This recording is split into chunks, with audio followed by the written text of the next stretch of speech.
राधे राधे मित्रों आप लोग राधा कृष्ण के अपकमिंग एपिसोड में देखेंगे कि बलराम श्री कृष्ण से कहता है अभी तक तो सब ठीक था, ये अचानक इतनी हवा कैसे चलने लग गई है। तो कृष्ण कहता है पवन चले तो समस्या है और ना चले तो समस्या है, वो सब छोड़िए, दीप प्रज्वलित करते हैं। पंडित जी यज्ञ आरंभ करते ही होंगे तभी संवार्तक आता है और कहता है जितने दिए प्रज्वलित करने हैं कर लो कृष्ण, परंतु तुम्हारा ये यज्ञ कभी संपूर्ण नहीं हो पाएगा। अब संवार्तक तुम्हें बताएगा कि इंद्रदेव का अपमान करने का दुस्साहस करने का क्या परिणाम होता है। फिर वहाँ राधा और उसके माता पिता आते हैं और कहते हैं यज्ञ आरंभ तो नहीं हुआ, ना हम आने में देरी तो नहीं हुई। तो नंद बाबा कहता है नहीं मित्र, आइए, आप एकदम सही समय पर पधारे हैं। फिर सभी गांव वालों से अनुरोध करता है कि कृपया सभी एकत्रित हो जाएं। पुरोहित जी अग्नि को प्रज्वलित करने की तैयारी कर रहे हैं। फिर सभी लोग एकत्रित हो जाते हैं तो फिर संवर्तक तेज हवा चलाना शुरू कर देता है जिससे यज्ञ की अग्नि बुझ जाता है।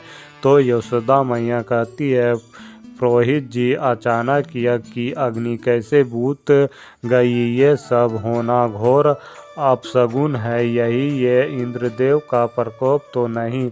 तो नंद बाबा कहते हैं नहीं यशोदा, तुम चिंतित ना हो, यदि इंद्रदेव से हमें कुपित हो तो हम भी ये यज्ञ संपन्न कर उन्हें प्रसन्न कर लेंगे।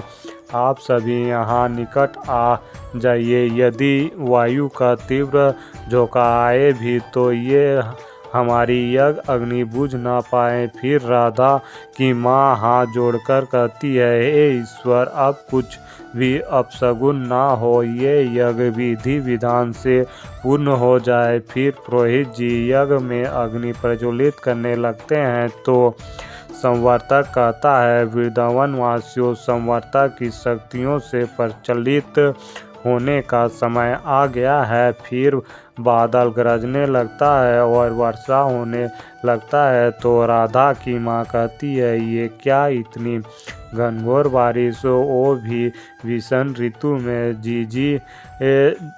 जी ने उचित कहा था, ये तो इंद्रदेव का प्रकोप है हम सब पर। तो संवर्तक कहता है उचित कहा तुमने, ये देवराज इंद्र का ही प्रकोप है। मेरे आराध्या के पूजने करने का दुस्साहस भी मत करना। जो मनुष्य देवराज इंद्र की इच्छा पूर्ति न कर सकता है उन्हें इंद्रदेव का आशीर्वाद कदापि नहीं मिल सकता है। अब तुम सबको मिलेगा तो केवल दंड, देवराज इंद्र के अपमान का दंड। सभी लोग भय होकर सारे लोग इधर से उधर भागने लगते हैं। तो संवर्तक कहता है ये क्या सब लोग मेरे शक्तियों से परिचित होकर यहाँ वहाँ भाग रहे हैं, परंतु ये कृष्ण और राधा तो यहीं खड़े हैं। तो फिर राधा कृष्ण के समीप जाती है। तो कृष्ण कहता है कितना भयावह है ये वातावरण, इतनी तीव्र वर्षा हो रही है, ये आकाश कड़क रहा है बिजली से और तुम्हें तनिक भी भय नहीं लग रहा है। तो राधा कहती है कैसा भय, तुम हो ना मेरे साथ, तुम्हें यहाँ सिद्ध कर दिया कृष्ण, तुम्हारी भी यही इच्छा है कि मैं वृंदावन में रुकूं, कि आज तुमने प्रेम की प्रतिष्ठा को पुनः सिद्ध कर दिया है। तो कृष्ण कहता है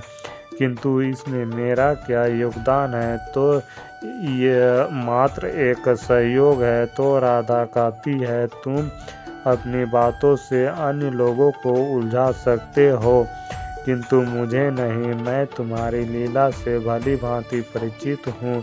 तो कृष्ण कहता है ठीक है, चलो अब इतनी भारी वर्षा में घर के लिए प्रस्थान करते हैं।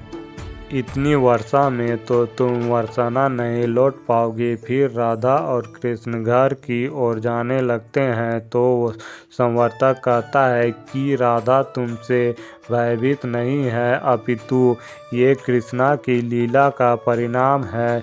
इस अबोध को दिखाना ही होगा कि ये सब कृष्णा की लीला नहीं, अपितु ये सब मैं कर रहा हूँ। इन दोनों में मेरे प्रकोप का प्रभाव ऐसे नहीं होने वाला है। यदि इनके घर टूट जाए कदाचित, तब इन्हें समझ में आएगा कि ये लीला कृष्ण की नहीं अपितु मेरा लीला है। फिर आप लोग आगे देखेंगे कि सभी लोग घर तक पहुंच जाते हैं तो बलराम कहता है, आप सभी सुरक्षित तो हैं ना? तो यशोदा मैया कहती है, हाँ बलराम, हम सब ठीक हैं। फिर यशोदा मैया चिल्लाने लगती है और कहती है, कृष्ण और राधा कहाँ हैं? और सभी लोग भयभीत होने लगते हैं। तो नंद बाबा कहता है, यशोदा तुम चिंतित मत हो, राधा और कृष्ण आते ही होंगे। फिर